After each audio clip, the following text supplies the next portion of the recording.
It's round 3 of the European Endurance Prototype Cup coming from Hockenheim. It's qualifying 1, and as you can see, the weather is not playing ball with us. It has been a pretty dry spell up until this point for the LMP3 and Nova Prototype cars, but these guys are going to be put to the test as we go qualifying for the next hour or so. 3 15-minute sessions will determine the grid. It's the average of the 3 sessions that will set the grid for tomorrow's 4-hour encounter. Going into this weekend, Team Virage looking on a high. Their 2 LMP3 cars, 1 and 2 in Friday practice, and setting the fastest time of practice, 1:35.694 for the 88 crew. Who were the LMP3 winners in the opening meeting in Le Castellet. That is Rafael Narak, Jacek Salonka, and Daniel Macia, with the number 1 crew just behind them, who were our overall race winners in Portimao as well for the 6-hour encounter, longest race in Ultimate Cup Series history. Particularly after that 2-hour red flag period as well. But here you can see how much the drivers are struggling with the conditions. We just saw it in the Ultimate GT Sprint Cup race. Turn 12 especially was a very treacherous zone, and the CD Sport Nova there of Louis Maurice was just struggling to get it round what is normally a very high-speed right-hander. And now we have yellow flags out at turn number 12, and that is why it is the number 84 ANS Motorsport Ligier that has found the gravel trap, and a red flag has already been called for. We're not even 5 minutes into this session. I have a feeling that this is going to be quite a long qualifying session. So who's driving the 84 at the moment? It's Clement Marino, who has brought out the red flags in the ANS car. Clement Marino, the Frenchman, with Julien Lemoine sharing the Ligier there. But we have no actual registered lap times just yet. So it's going to be a tall order to actually get some times in for this one. I'd have thought. We have 24 cars taking part in this session. Well, we'll be down to 23 with the demise of the ANS Ligier. If you're new to the European Endurance Prototype Cup, it's a mixture of the LMP3 cars, with which this weekend we have Ligier and Duqueine, and the Nova Proto 02 running a separate category as well. So we have separate championship standings for the LMP3 and the Nova runners, and an update to the balance of performance for the Nova prototypes. As of this weekend, the cars must be 50 millimeters higher from the ground. That's without the driver in them as well. And so a massive ride height adjustment for the Novas, and also there is a slightly different scrutineering procedure as well, where they'll have 120 kilos on the front axle when going through scrutineering. So in reality, the cars have to be even higher to try and pass and that is to simulate the condition of the car under braking when all the weight goes to the front of the car. Also a reduction in the fuel tank capacity, which has been reduced to 85 litres. So they're anticipating about 50 minutes of running on these cars now, compared to the usual 55 or so for the LMP3 cars. There we can see the conditions, and very easy to fall off the road, as many drivers are finding out. And so the recovery vehicles on site to clear the 84 Ligier away.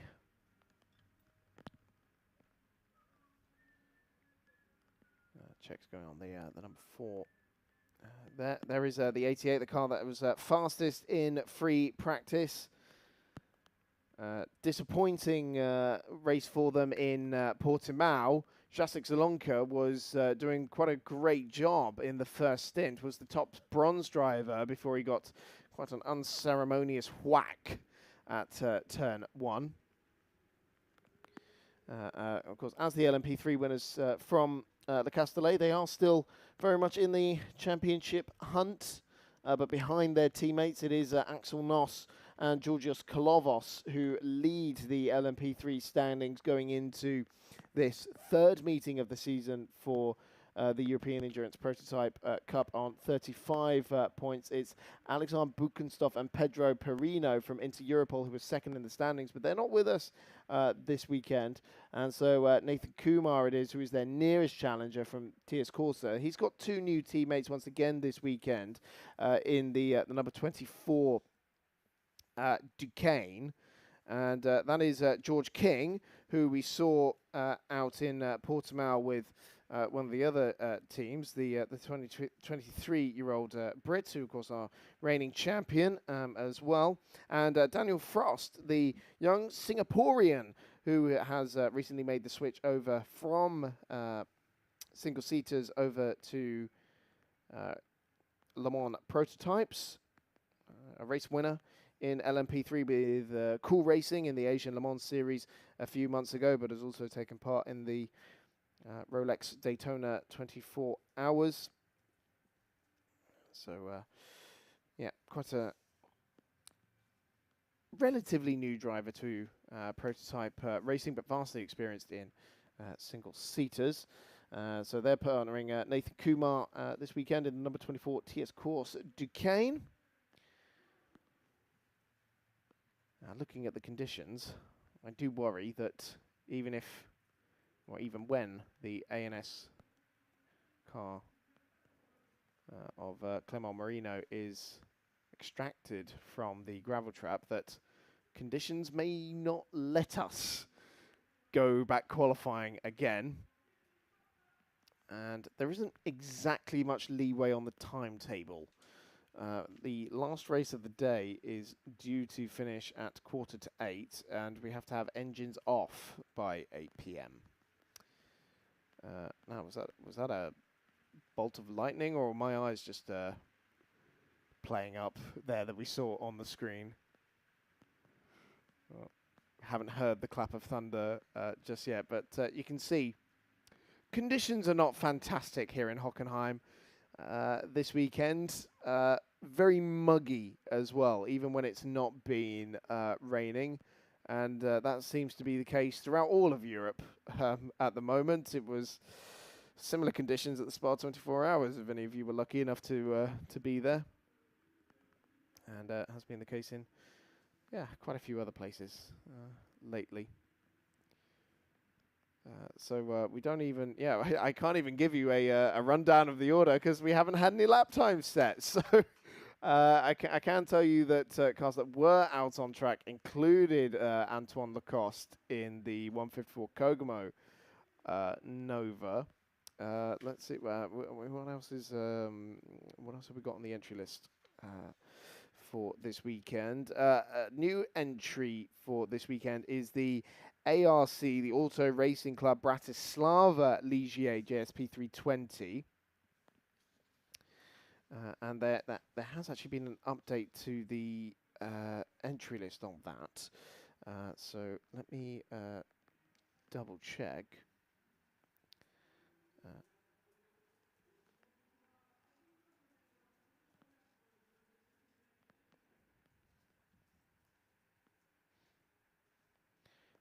What the update to that lineup was. It was a 3-driver lineup, but I believe reduced to 2, unless that's their GT endurance entry. But aboard number 6, Miro Konopka, the team boss, the Slovakian entry, and then the Hungarian Balázs Volontaire as well, who I don't think he hasn't raced in almost 2 years. Last tested an LMP3 car in September of 2022, and that was with ARC Bratislava. He's never been to Hockenheim as well, so quite a steep learning curve for young Balázs there. And also in there is Zeno Mukalasco as well, who will also be competing in GT Endurance as well, alongside Adam Konotka, Miro's son, in the Lamborghini Huracan. We are missing a couple of cars as well, and that's partly owing to some damage sustained in Portimao. If you were with us for the 6 hour, you might remember we did have quite a long red flag period, and that was because Nathan Crummin's MV2S Racing Nova took off quite literally. The Australian was rounding the final corner, ran a bit wide, hit the bump at just the wrong angle to suddenly launch his Nova into the air and flip it around 180 degrees. Luckily, he didn't hit anything other than the ground, but the following cars had slightly different reaction times. One was unsighted. We saw Stéphane Ortelli have quite a nasty shunt, and that was because he had slowed down for the Krummen's incident. The car behind him couldn't see the incident ahead and ran into the back of him. And so we don't have Stéphane Ortelli, we don't have Naguti competition with us this weekend. Of course, quite a tall order for the family-run team to try and get that car ready at all. And so, well, of course, we wish Stéphane and the Naguti competition team all the best, especially in Stéphane's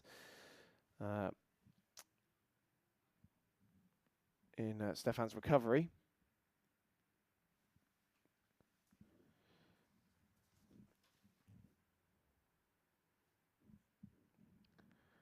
We do have the familiar faces with us from Graf Racing. Of course, they're 3 Novas, which are doing incredibly well in the MPO2 standings. It's a Graf 1-2 with the number 9 crew of David Drew and Luis San Juan leading the standings on 35 points. Oh, excuse me, Eric Trullier as well in there as well after their victory in Paul Ricard, and also I think it was a 4th place finish in Portimao as well. But Portimao winners from the number 7 crew, which is Alan Geshev, James Winslow, and John Corbett, although Alan Geshev not with us this weekend. He is... They are in 2nd position, but about 9.5 points back, as they didn't have the best score in Paul Ricard. Nick Adcock in the number 3 CD Sport car, also not with us this weekend. So we also look to Jesse Bouhay in the 154 Kogumo car as the next nearest challenger.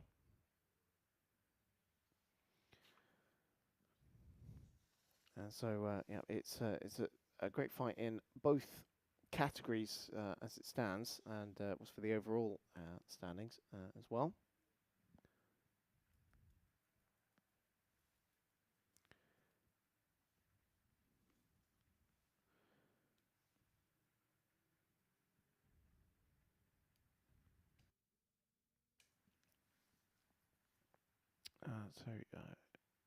Yeah, it was also saying on the timing screen as well that car 154, that is Antoine Lacoste, was also stopped at turn 12, so I don't think we quite saw what happened to Lacoste there. But we are still under red flag conditions, waiting for the incident to be cleared.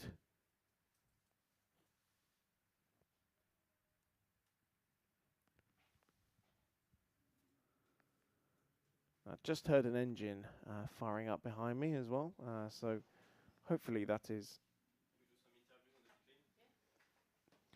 a sign that we will be able to get back going quite soon.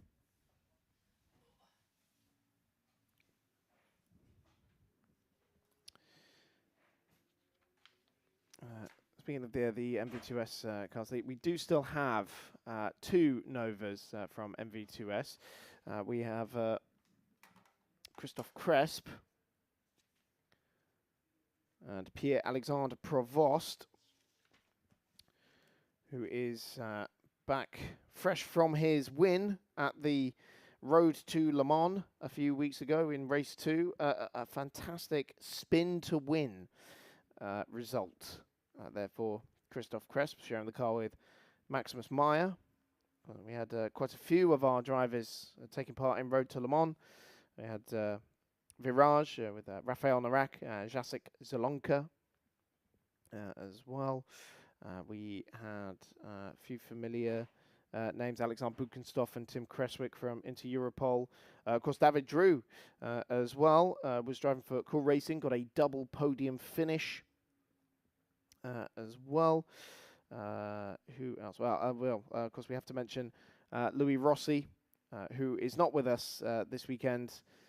Unsurprisingly, it is Rémi Duguffroy, who is replacing the former motorcycle Grand Prix racer after his rather horrific crash at Arnage at 280 kilometers an hour, which destroyed the barriers and rather destroyed the number 9 Graf car there as well, which, and again, Louis very much on the mend, but a real credit to the ACO, the medical teams, the extraction teams, the response teams at Le Mans, and also the safety of the Ligier JSP 320, that Louis was able to walk away from that incident. It was a very nasty one indeed. And, well, we've got the next generation of LMP3 cars already being unveiled. Ligier were the first to do so at the 24 Hours of Le Mans, their 3rd generation LMP3 car.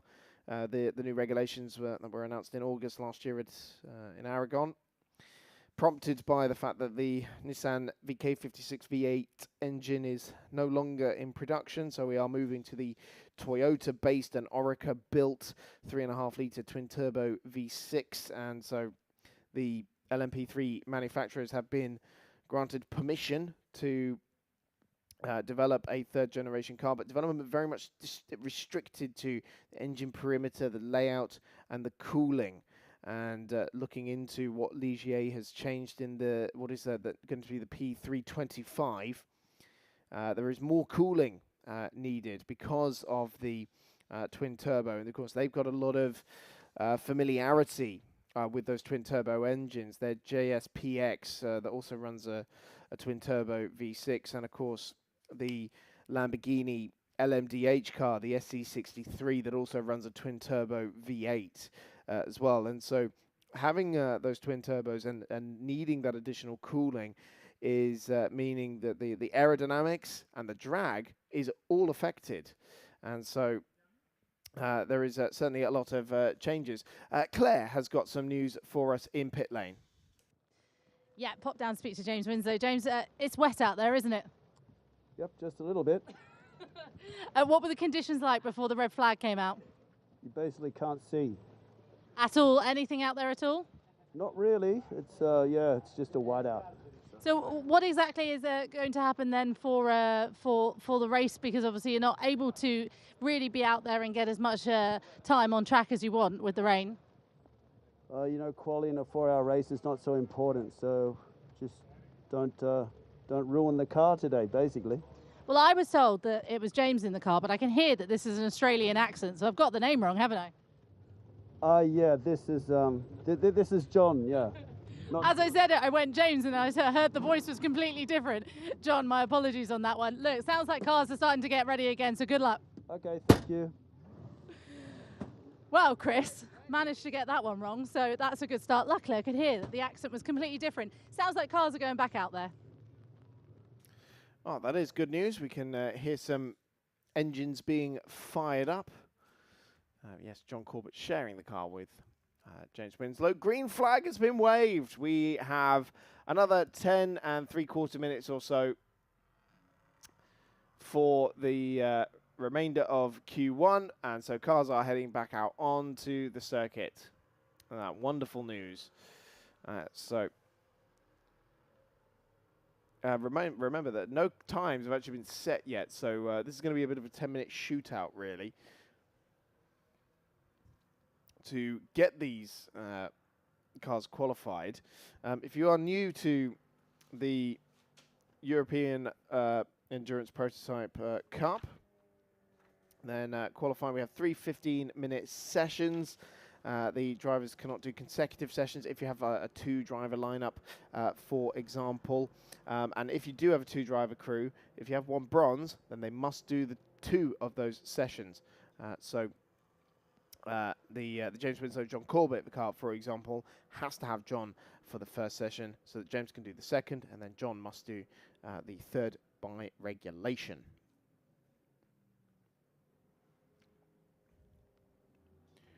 And so cars making their way back out there, and of course the track is in a vastly different condition to what they left it in around 10 or 15 minutes ago.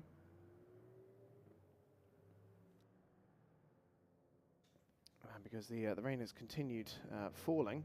It is, yeah, very difficult to see, as John Corbett was telling Claire in the pit lane. So there we see the 27, Christoph Cresp in the MV2S Racing Nova, that black and orange machine. The orange very much appreciated for visibility, I'm sure, in these conditions. Asian Le Mans Series champion in LMP3, and of course, the Road to Le Mans winner that we were talking about earlier with Maximus Meyer.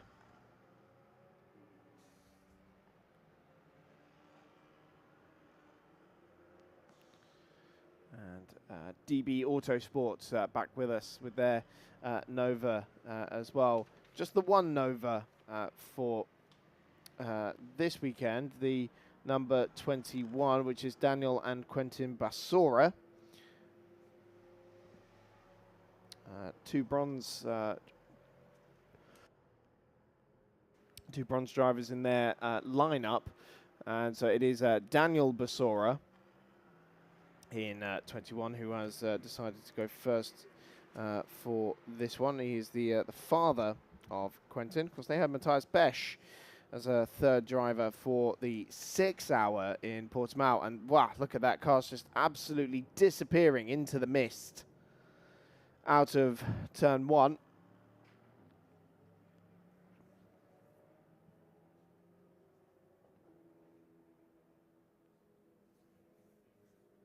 We got a glimpse there of the Team Virage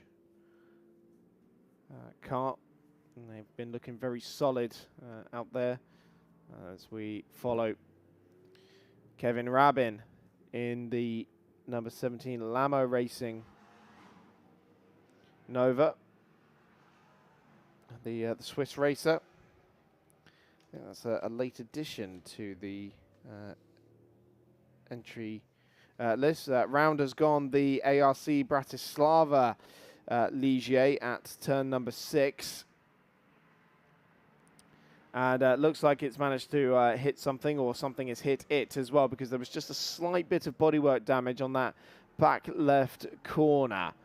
But Kevin Rabin sets the first time of the session. It's a 1:55.686. Vincent Capillier, the only other driver to set a time, as Philippe Thuron. Now the times are starting to come through. Right, we're going to see what happened to the Bratislava car. It did go, oh my goodness, it took a right whack against, I think that was one of the Lamo Racing cars. I'd need to see it again to confirm, but wow, a much more significant incident than we initially suspected, as the ARC Bratislava car, which is being driven by Miro Konopka, the team boss. And we have a red flag again. We have a red flag again for that incident down at turn 6, I think because it has left debris on the road. And potentially a car still stricken on the left-hand side. Couldn't quite see, but our second red flag of the session. Wow, my goodness me, this qualifying is going to be a struggle for these drivers, isn't it? Very stop-start. Of course, it's taken around 4 minutes or so to get just the first string of lap times, and we've only got 6 minutes left in the session. So even if we go completely green for the rest of the session, it's really only going to be 2 flying laps. So we get right. It's the number 72. It's the ANS Motorsport Nova that seems to have been collected by Konopka's Ligier, and so the 72, which is being driven by Philippe Mondolo. As it stands, Mark Fagianato, his teammate in 71, had a bit of an off during Friday practice. It was, but you can see the rear wing very much askew on the ANS Motorsport car. Of course, it's still able to drive it back into pit lane.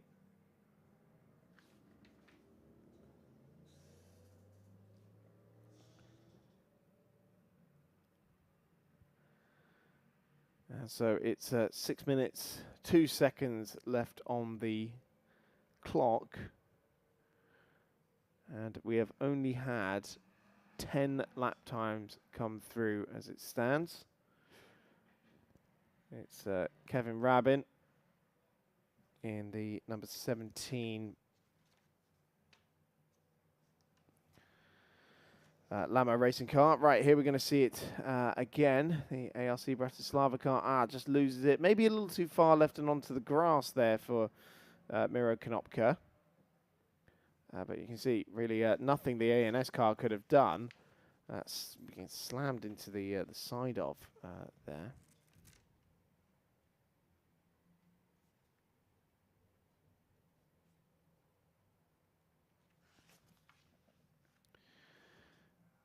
So car's back into pit lane once again.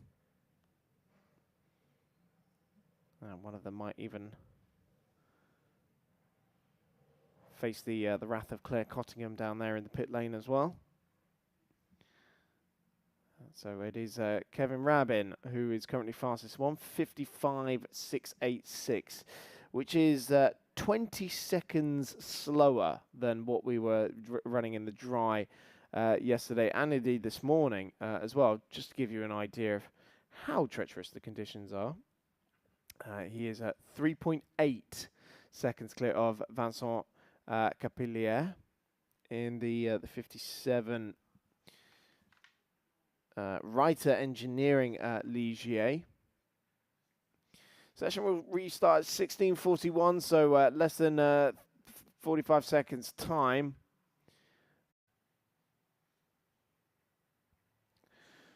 Very quickly.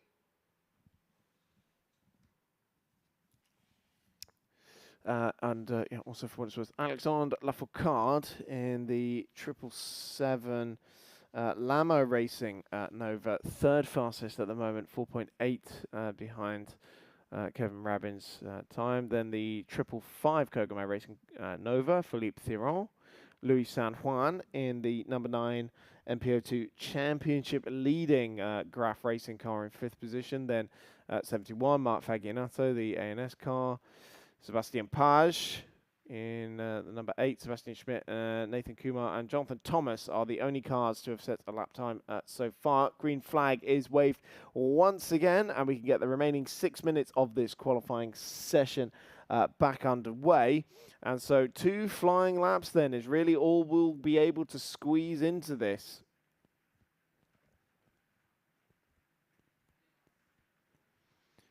Let's see, not many of the teams in a hurry to get out there. Of course, really, conditions are probably only getting worse. So it might well be that you're not going to improve the time if you've been out there. We saw a glimpse at the 68, the Hallyday by T2 Racing. That's a new entry for this weekend as well with 68. Currently has Sebastian Schmidt at the wheel, the Porsche Sports Cup Swiss German racer. One of 2 bronzes in that car.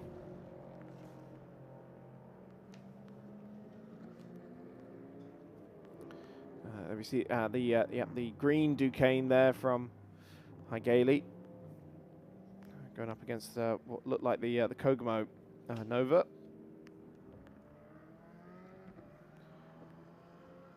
So it is 4 minutes left on the clock. Ignore the graphic at the top of screen there. Timing screen says 4 minutes, so that's what we will go off of.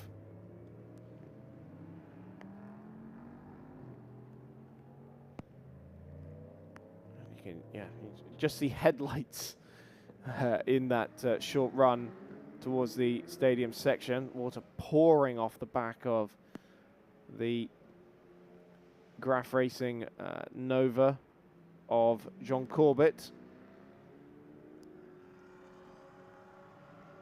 Oh, my apologies. It's the 17 Lamo Racing car. Kevin Rabin, who is currently our fastest driver,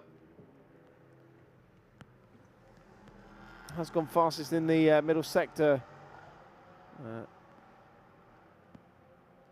or did last time round, I should say. So he's been pushing, even on that outlap, he was pushing, and still managed to do the fastest middle sector. So conditions aren't worsening that much, I'd have thought. Got a little bit of traffic right in front of him, which is the 88 Jacek Salonka, their bronze driver in that number 88 Team Virage crew.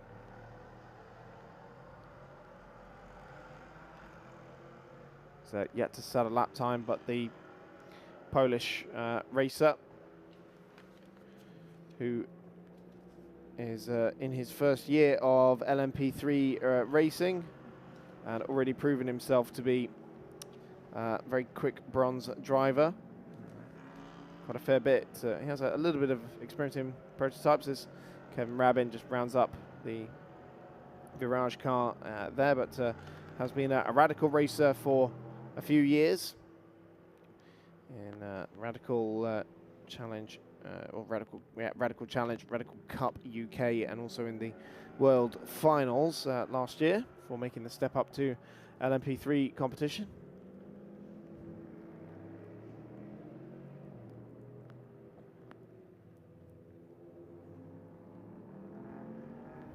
That's Kevin Rabin. Hasn't been able to match his speed on this lap so far. Will be able to squeeze another one in before the checkered flag is waved. The Novas, traditionally in the wet conditions, have been able to run very well because they are lighter than their LMP3 counterparts. That's the 84. Clement Marino, who brought out the first red flag, who has been able to rejoin this qualifying session.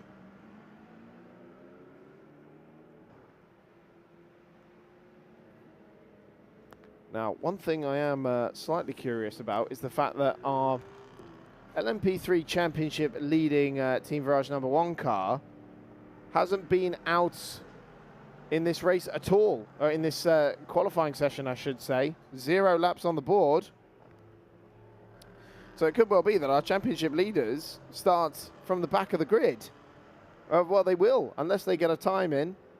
They will have to start from the back of the grid for not competing in all 3 qualifying sessions. Even if they absolutely blitz the remaining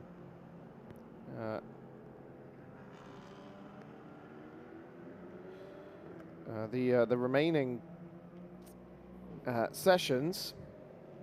Just looking to see if we've had any information about why that car hasn't been out.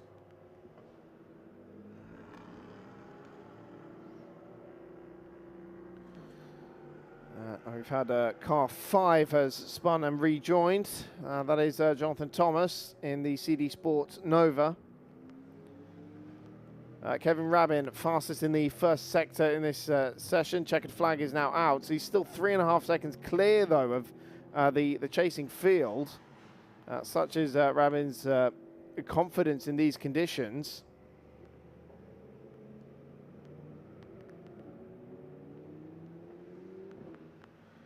So the 555 car here, Philippe Theron from Kokomo Racing, currently fourth fastest in this session. And again, just mist and headlights. That's all we can see down the front straight as Zielonka puts in a time good enough for fifth fastest. He's the top bronze driver as it stands. Philippe Theron did go up to second quickest. Kevin Rabin didn't manage to improve on that last lap, so it still is 55.686 that stands as the best time. His deficit reduced to 2.6 seconds, or his advantage reduced to 2.6, I should say. Qualifying 3 session will not go ahead, it has been announced. So we're only going to have 2 qualifying sessions to determine the grid. And, well, if you've had your bronze driver in already, then that's good news, because you can put your silver in for the next one. Whereas if you were planning on, well, if you're hoping to have your 2 silvers for the first 2 sessions, well, I think you'll probably have to run the bronze, I'd have thought.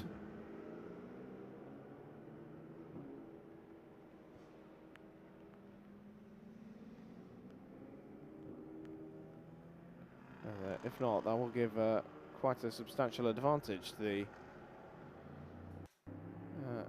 cars that didn't run their bronze driver in that session.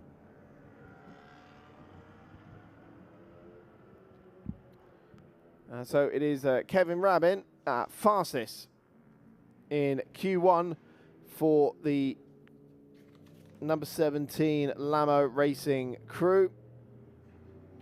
2.5 seconds. Jonathan Thomas it was in that number 5 CD Sport car that went second quickest right at the end of that session, ahead of Philippe Theron in the Kogamo Nova, who are 1, 2, and 3 from the French manufacturer. And as we say, the Novas go very well in the wet conditions. Fastest of the LMP3 runners was Vincent Capellaire in the Reiter Engineering number 57 Ligier.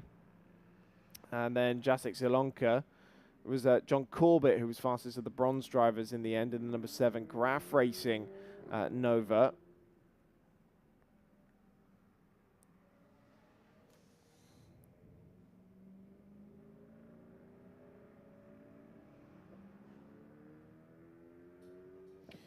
There we see Team Virage.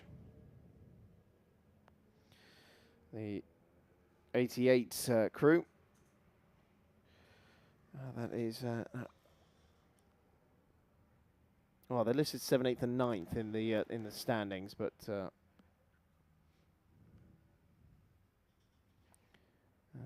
technically 1, 2, 3, 4, and let's say 5th. Of course, there is a bit of a discrepancy because Sasha Lehmann didn't do the first race in Paul Ricard, so he's listed as 6th, and obviously a different points tally to Axel Noss and Georgios Klovos, so that separates them ever so slightly. But yeah, obviously only one of those Virage cars getting out in Q1, and there were a few other cars. I didn't quite manage to get all the names listed before the timing screen reset for Q2, but there were a number of cars who ended up not setting a lap time in that Q1 session, and that means they will all be starting towards the rear of the field. If you don't set a time in one of the sessions, then you are automatically put to the rear of the field. The only way you'll move forward on the grid is if someone hasn't taken part in 2 qualifying sessions or 3 qualifying sessions, because that's how it starts. It's whoever's done the least qualifying sessions, starting from the back, and then we go into the ones who did do all 3 sessions. But by the looks of it, Team Virage, it could well be championship leading crew starting right at the back of the field. Hopefully that is not the case for them. So we will get ready for qualifying 2, and it will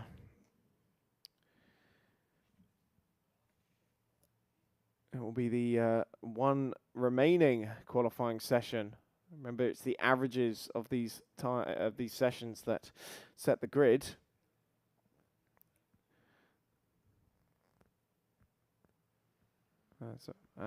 Claire has got news from us in the pit lane. Yeah, pop down to speak to. You've just literally jumped out of the car, Kevin. Yeah, Yeah, ask your question, it's fine. How was it out there? Well, it was really tricky with the rain. We managed to do a good position, so we're really happy with the team as well. I was helping my co-driver right now just to give him some indication about the weather and the track. So I hope he does the same as me and we'll have a good weekend. Were you quite surprised at your performance in the wet? Well, yeah, of course. It's always a surprising fact that you jump in the car. I jumped out in Wednesday. I didn't really know this team before, and I just do P1 on Saturday. So it's a bit, it's really good. It feels good. We've also just heard that the third part of qualifying won't go ahead. How does that affect you guys? Well, I don't know, but it was really, really tricky. Yeah, so yeah, I don't know really. I'll let you go and see what your teammate does. Yeah, well done. Thank you. As you can hear, it's got a bit loud down here. We've got no idea what each other are saying anymore. Oh, business as usual down in the pit lane then, with Q2 just about to get underway. It seems like cars are just moving into the fast lane. And so the second 15-minute session will be underway. See the nuts and bolts being tightened there on the 88 Virage car. And we didn't see who was in that car, but we'll get it on the timing screen shortly. Green flag has been waved. Q2 is underway. This is the final opportunity now for these teams to elevate themselves in the grid for tomorrow's 4-hour race. John Corbett was saying qualifying doesn't really matter in these races, but if you were the #1 Team Virage crew starting from the back, or any of the teams that didn't start a set time in that session, you might argue differently, but it's at least it's a 24 car field for this one rather than the, what was it, 33 we had in Portimao, which really would be rubbing salt into the wound. Number 51, Racing Spirit of Le Mans Nova out onto the track. No Jacques Wolf with Nicolas Malini this weekend. It is Benjamin Monet who is partnering our reigning MPO2 champion. Benjamin Monet, his background being in classic endurance racing. And let's see who's on board for this session. In 51. It is Nicolas Molini, the reigning MPO2 champion, in the car for this session.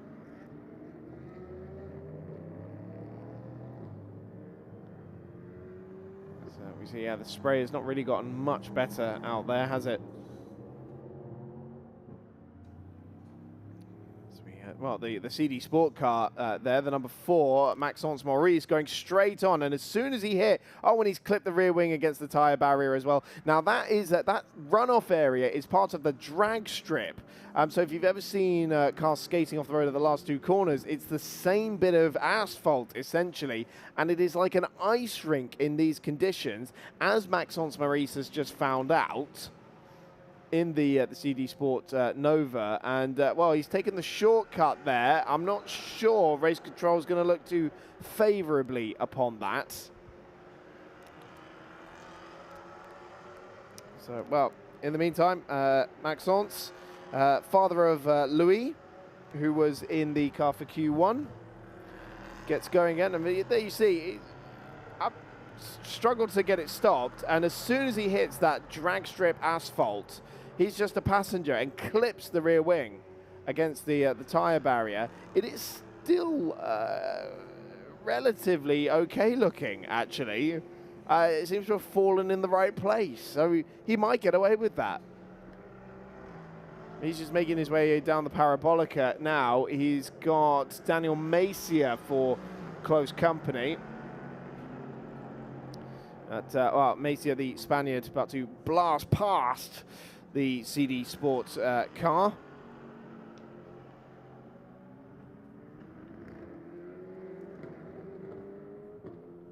Macier in 88.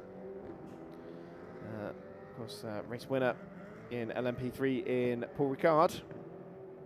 taking over the car from Jacek Salonka. So it'll be Rafael Narak who misses out on qualifying here.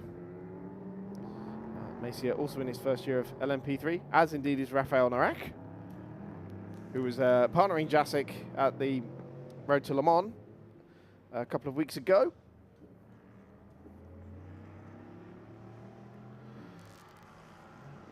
Many of the drivers and teams here, because we also had ANS, Ryder Engineering, Breton Racing, DKR, all teams that are very familiar to the Ultimate Cup Series paddock, competing and supporting the biggest and best motor race in the world. Well, if the drivers can barely see where they're going, I can barely make out who's who at this point. But there is the car that is fastest at the moment, David Drew. And talking of Road to Le Mans runners, double podium for him in the Cool Racing LMP3 car, but back with the Graf Racing Nova for this weekend. Currently fastest on a 1:54.412.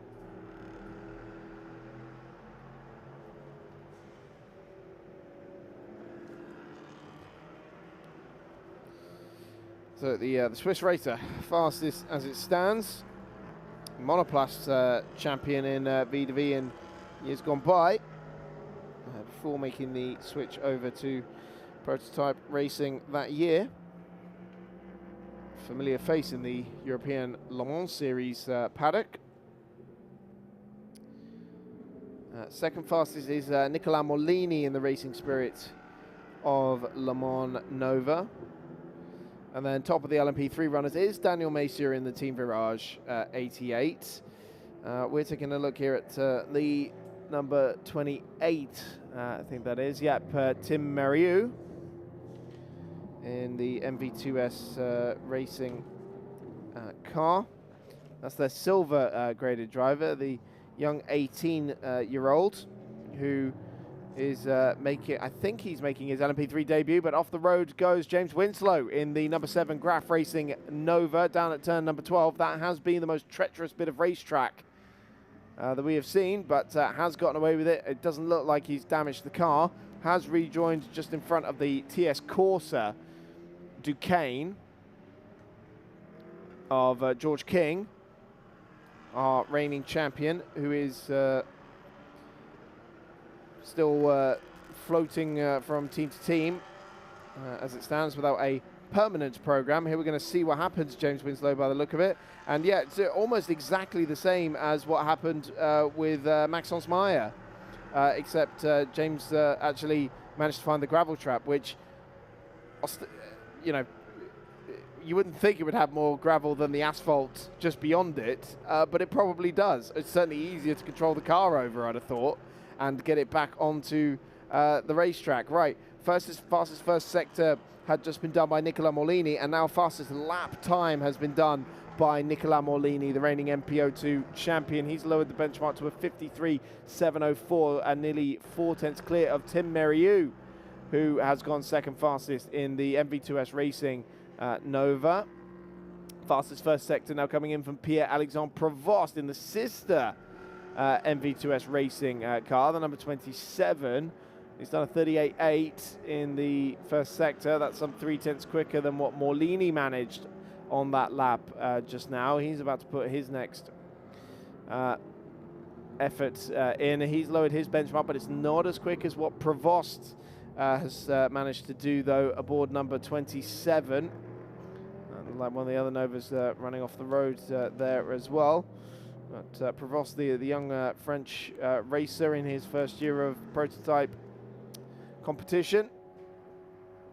Fastest middle sector also being done by Aiko Segret in 71 as well. So fastest sectors coming in left, right and centre as it stands. To the ANS car going very well in the middle sector, and Segret actually goes second fastest. They're within a 10th of Molini, but Provost goes fastest, and then David Drew takes it back as well. So we're down to a 52.798, a 10th and up. Wow, look at everyone coming out of the last corner.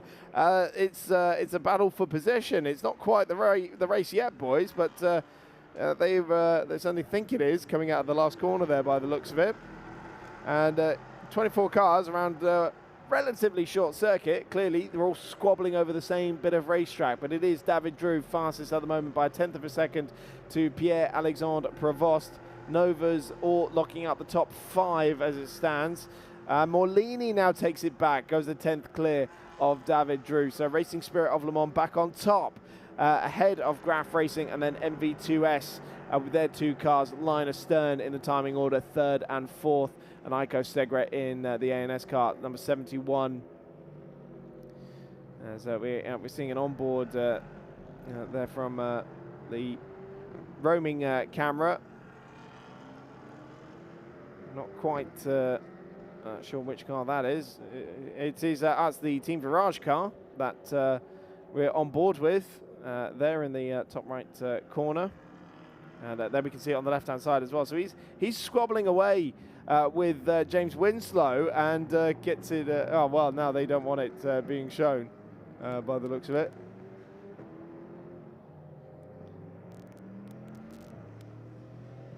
'88 currently fastest of the LMP3 runners in 6th position overall. Right, 2 fastest sectors coming in from David Drew. Car number 9 from Graf Racing, fastest in the first sector, fastest in the middle sector.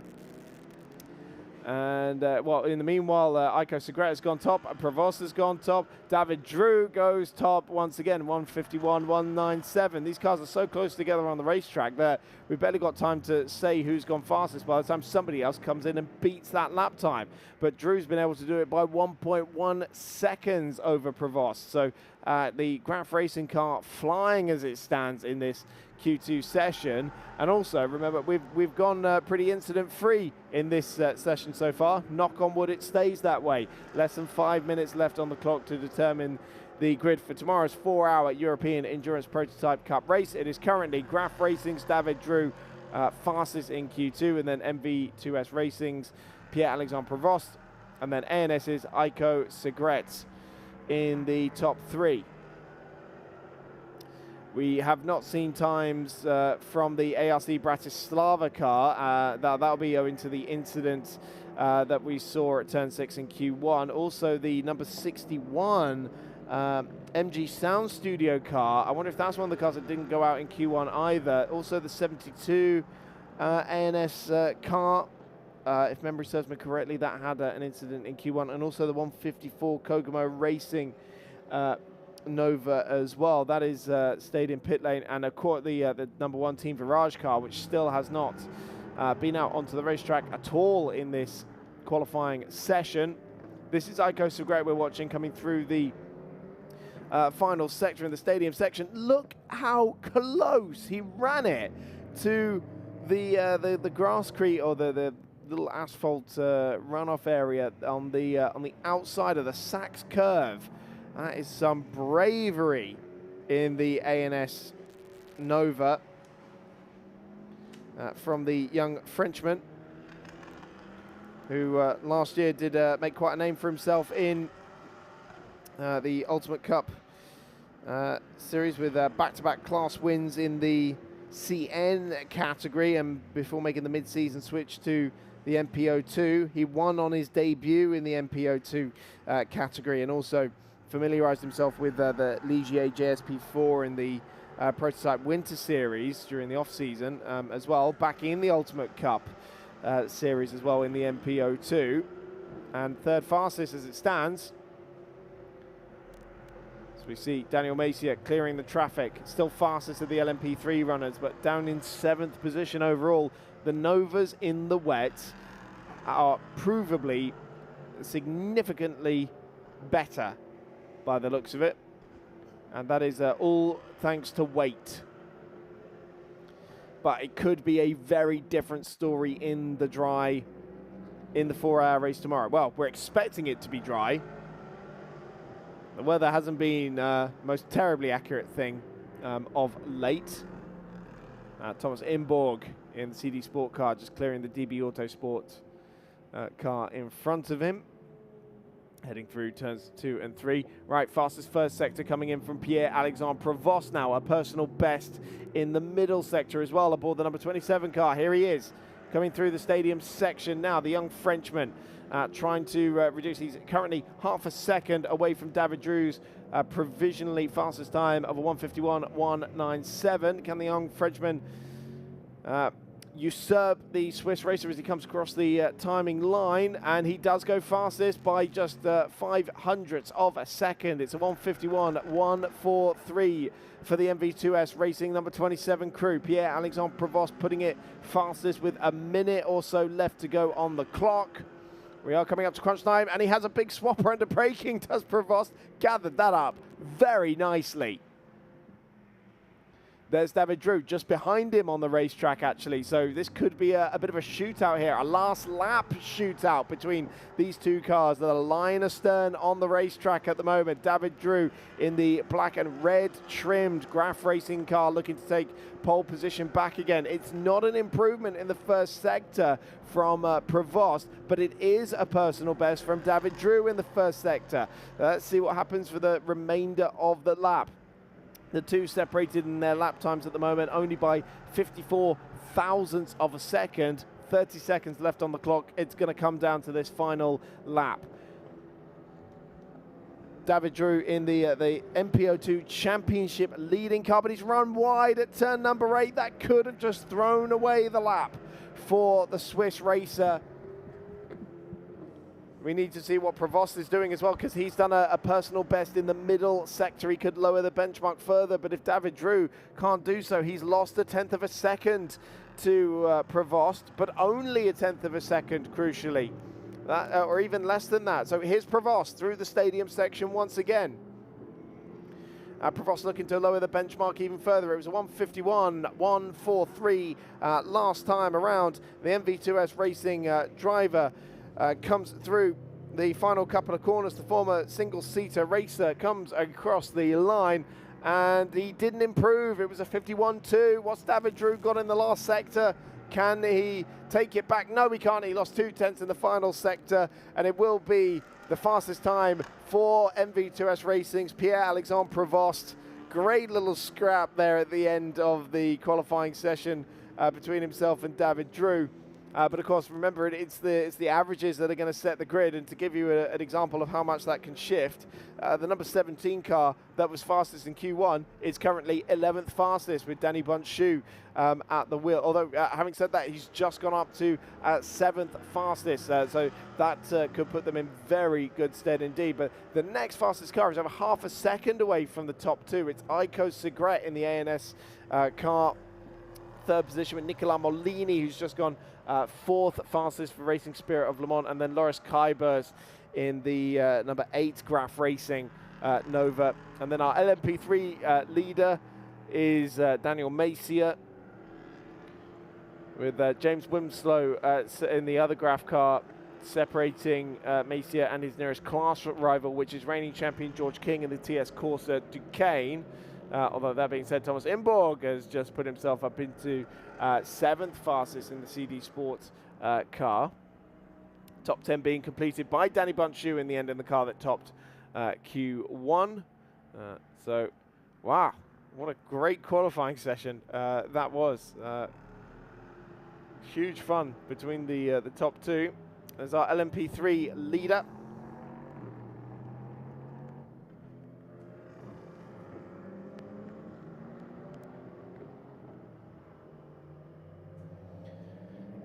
Daniel Messier, another driver in his first year of LMP3 competition,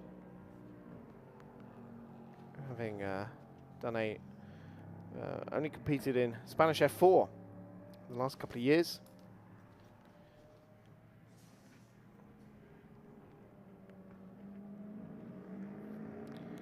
He makes his way back into the pits. It was 6th fastest for Messier in that session, top of the LMP3 runners, and he should be very happy with that, because we know that the Novas are extremely good in the wet conditions, and it could be a very different story. They are very well placed for the race tomorrow, which we anticipate to be dry, and of course they are in a great position to put a big dent in the championship deficit to their garage mates, the number 1 crew, who did not set a time in that qualifying session and will go from the back of the grid. So ARC Bratislava, MG Sound Studio, the 72 ANS car, and the 154 Kogumo racing car also didn't set times in that session, so they will also be starting towards the rear of the field. But for now, it is Pierre-Alexandre Provost fastest in Q2. And that should put the number 27 MV2S Racing crew in a very good position for tomorrow's race, where it's the averages that will set the grid. So we'll get working on that to try and determine the grid. The race due to get underway tomorrow morning at 5 minutes past 9. Or sorry, at 20 minutes past 9 is when we will have lights out starting grid at 5 minutes past the hour. And we will be hearing from Pierre-Alexandre Provost very shortly. It looks like Claire has found him. So we will head down to pit lane and hear from the man who was fastest in Q2. Wow, I mean, that there was changing conditions throughout the whole session. Red flags to contend with, fair enough, not so much in your session. Just talk us through how that was. The qualify was amazing. The condition was really hard, a lot of rain. And yeah, my engineer was just pushing me on the radio. Let's go, Pierre, you can do it. Just push, keep pushing. So I feel on his, what he say, and I just pushing. And I see Drew there behind me on the car number 9, and I just try to push at the maximum, and yeah, the pole is here, so really happy. I would like to thank all the team. They just make a mega job on the setup on the car. It was just perfect, so thank you to all person just support me. It was really amazing. Mega qualify. Well, for people that may not know, obviously it's set up, the pole position is set up from the average time. Have you done the maths? Are you on pole position? We doesn't know really where we are, but I think that with this P1 in qualify 2, we will be on the top of the grid, so that's quite good news for a race of tomorrow. Yeah.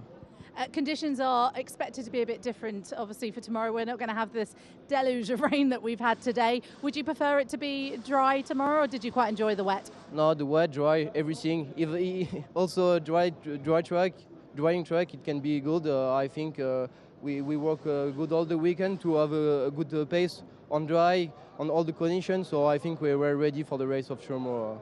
How competitive are you feeling in this car? Really good. Yeah, I'm confident in the car, and like I said before, like we will work a lot with Laurent, my engineer, to have the better balance. And because of his work, I have great confidence of the car. That's so nice. And a track like this as well, it is a track that lends itself to overtaking. Are you looking forward to that? Yeah, it will be interesting because there is some big straights. After, I know it will be difficult to overtake the bronze driver on the LMP3 because they have good soft speed, and on the straights it will be complicated. And after on the stadium, like the track is quite small, it will be complicated. But I think between Nova it will be really interesting. I'll let you go. Congratulations. We'll see you at the front. Thank you. Well, we look forward to working out the grid for this one. It is all set up very nicely for tomorrow's 4-hour encounter. So join us for that. But here's a reminder of how it shaped up in Q2. Pierre-Alexandre Provost leading David Drew by just 54 thousandths of a second. Aiko Segret in third. We did not have times for 6 cars. The big news out of qualifying is that the championship-leading #1 Team Virage car will be starting from the back of the grid. We will see you at 9 o'clock tomorrow morning for the 4-hour race.